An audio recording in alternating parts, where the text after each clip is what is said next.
Reporte 100. Y para hablar de este protocolo, de este código rojo aplicado ya en estas 3 ciudades de la entidad, tengo en la línea y le agradezco mucho que me tome la llamada al epidemiólogo, investigador del Colegio de Sonora, Pablo Reyes. Pablo, ¿cómo estás? Buenos días. ¿Qué tal? Muy bien. Buenos días. Pablo, supongo revisaste estas medidas anunciadas a través del Código Rojo, entre los que destacan principalmente el cierre de la ciudad a las 8 de la noche, los protocolos para semáforo rojo, pero también habrá retenes. Sin embargo, Pablo, como con el cierre de actividades no esenciales a partir de las 8, hay otras actividades que sí permanecerán, como por ejemplo, a mí me llamó muchísimo la atención, Pablo, el hecho de que gimnasios sí podrán permanecer abiertos con sus puertas respetando los protocolos de aforo definido. ¿Cómo evalúas tú en su conjunto esta medida del Código Rojo, Pablo?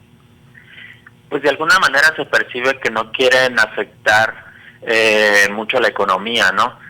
Cuando se dice que se van a cumplir protocolos del semáforo rojo, en realidad son esos protocolos, pero con algunas excepciones, como la que tú acabas de mencionar. La otra tiene que ver, por ejemplo, con el permiso que se le puede dar a antros y bares si se convierten, digamos, a la faceta de que maneja los protocolos de los restaurantes. Entonces, parte de si se pretende un éxito en esta intervención, pues es estar muy pendientes del cumplimiento de esas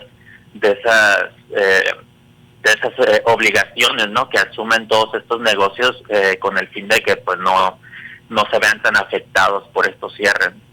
Ahora, por un lado, bien dices, estará, digamos, que en la verificación al cumplimiento de estas medidas, que en gran parte ayer, por ejemplo, la Secretaría tenía ya cuerpos de inspectores desplegados por las calles. Hablan de la restricción a la movilidad vehicular. Este es un tema que en la primera fase de la pandemia, en el primer pico, pues fue ampliamente cuestionado, Pablo. ¿Qué se sabe de la efectividad que tiene para reducir el riesgo de contagio a través de la restricción a la movilidad? Bueno, aquí es un poco discrepante desde mi punto de vista este asunto de la movilidad, porque por una parte se argumenta que esta estrategia tiene que ver con lo ocurrido con lo que se espera que se venga derivado de las festividades decembrinas, ¿no? Y se dice que alrededor del 60% de los contagios suceden en casa. Entiendo que parte de ese argumento tiene que ver con que se está llevando de afuera hacia las casas la transmisión, y me llamó la atención también que de alguna forma se le atribuyera cierta responsabilidad a los jóvenes al decir que el 70% de los jóvenes que se contagiaban que no estaban asistiendo a clases y no trabajaban, ¿no? Entonces, de alguna forma se está atribuyendo a cierta dinámica que se da al exterior, pero yo creo que no se puede apostar todo a esa movilidad, ¿no? Porque me puse a analizar los datos por rangos de edad, y si, bueno, se tiene ese dato de un 70% de los jóvenes con esas características de vida actualmente, cuando tú revisas las tasas de incidencia por rangos de edad, por hacer algunos cortes de 15 a 29 años, alrededor de 150 casos por cada 10,000 habitantes se presenta en ese rango de edad, de 15 a 29 años. Uh-huh. Pero cuando revisas el siguiente, ya no tan jóvenes, donde podría entrar yo, por ejemplo, de 30 a 59, la tasa de incidencia es de 300, okay. O sea, es el doble. Entonces, no sé qué tanto tiene que ver nada más con la movilidad y movilidad nocturna, o simplemente también con la dinámica, ¿no?, que llevamos día a día. Y si se trata de las festividades decembrinas, creo que no nada más fueron los jóvenes los que se movilizaron, los que estuvieron acudiendo a distintas casas para celebrar las festividades, sino pues es una responsabilidad compartida entre todos, ¿no? Entonces no estoy diciendo que estoy en contra en el asunto de la movilidad, simplemente estoy diciendo que pues es un asunto más extendido, no nada más del asunto de fiestas que se le atribuyan a los jóvenes, sino de que creo que es como responsabilizar de los tamales que nos comimos a los jóvenes, porque nosotros vamos a engordar, ¿no? Claro, sí, de hecho, Pablo, me hace pensar mucho en esto que dices, precisamente porque algunos restaurantes comerciales que han permanecido abiertos durante toda la pandemia, no únicamente durante este tiempo, pues son lugares que, digamos, no son asequibles para los jóvenes, ¿no? Y que han permanecido abiertos y que las reuniones sociales no han parado tampoco entre adultos, es lo que quiero decir. Ahora, en el caso de la movilidad, Pablo, hay un punto que me hace bastante ruido y es el caso del aforo en el transporte público. En el transporte público, la recomendación dice lineamientos especiales por giro, 25% aforo en silencio y con ventanas abiertas. Me llama poderosamente la atención el caso de las ventanas abiertas y en segundo lugar el caso del aforo, porque las empresas concesionarias se manifestaron ayer diciendo que ellos no podrían negar a los usuarios del transporte el abordar una unidad aún cuando se esté rebasando el aforo permitido. ¿Esto es en parte como una medida que simula o cómo sí podríamos tratar de hacer un cumplimiento en esta medida? Porque, digo, se escucha bien decirlo, pero ya las mismas empresas dicen que no pueden garantizarlo. Sí, se antoja muy complicado poder cumplir con esa indicación. Piensa simplemente en todas las actividades que se vuelven esenciales, que no lo eran y se volvieron esenciales, llámese maquila, industria automotriz, etcétera, etcétera, que requieren de mucha gente trabajando, ¿no? Y ahora imagínate horarios, por ejemplo, ahorita de las 7 de la mañana y que les pidan que abran la ventana, aparte, ¿no? Con la temperatura ahorita que está haciendo, ¿no? Entonces, en verdad se antoja como muy complicada para la realidad cotidiana de las personas, ¿no? Entonces, la verdad, yo no creo tampoco que sea factible poderla cumplir cabalmente esta instrucción. Ahora, Pablo, me surge también la duda, por ejemplo, ¿no sería mejor pensar en la apertura en extender el horario de atención, por ejemplo, en supermercados y tiendas de conveniencia? Porque es decir, si tú tienes esta limitación de horario a las 8 de la noche, probablemente generarás aglomeraciones en los espacios, en las horas antes del cierre. ¿No sería mejor pensar quizás en extender los horarios de atención?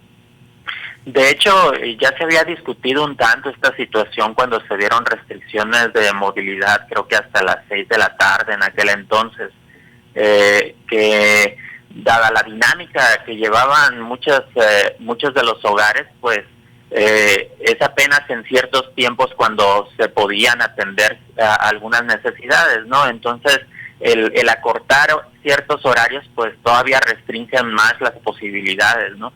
Entonces, no creo que haya tenido mucho éxito en aquel entonces y no estoy seguro sobre todo en ese tipo de cosas, ¿no? En ese tiempo que aprovecha la gente para abastecerse, para cubrir ciertas necesidades, pero bueno, está por verse, ¿no?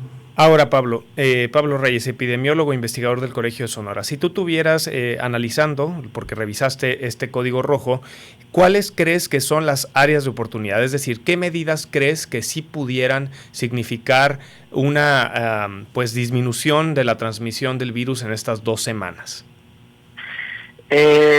Bueno, creo que algo que atinadamente advertían en la conferencia de prensa es que no se levantaran expectativas de más respecto a la reducción en 2 semanas.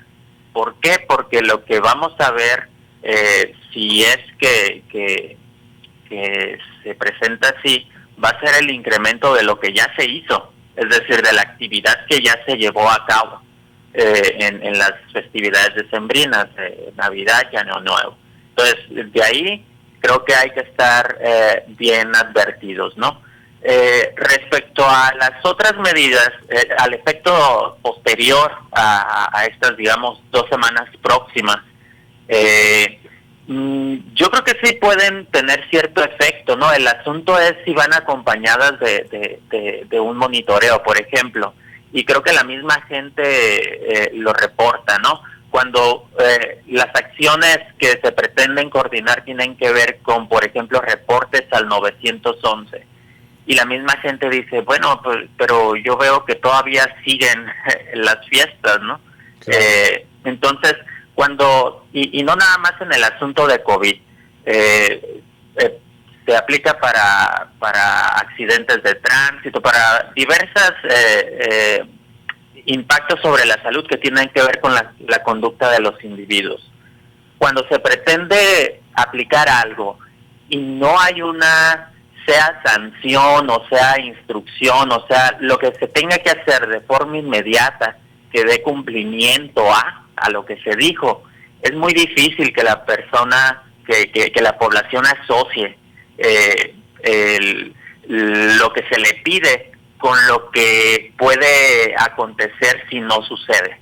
Entonces, si no hay cierta consecuencia en lo que se está diciendo y lo que se está haciendo al respecto, llámese directamente a la población o la implementación de protocolos por parte de los establecimientos, va a ser complicado disuadir a la población de seguir con ciertas conductas de riesgo, ¿no? Bien. Entonces yo creo que es muy importante el monitoreo constante por parte de las autoridades para que se dé cumplimiento de estas medidas.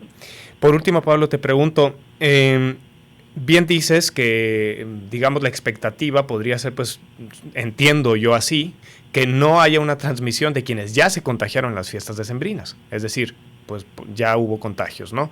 Ahora, ¿no es entonces una llegada de estas medidas tarde? ¿No se debió de haber pensado en implementar un código rojo durante las fiestas decembrinas?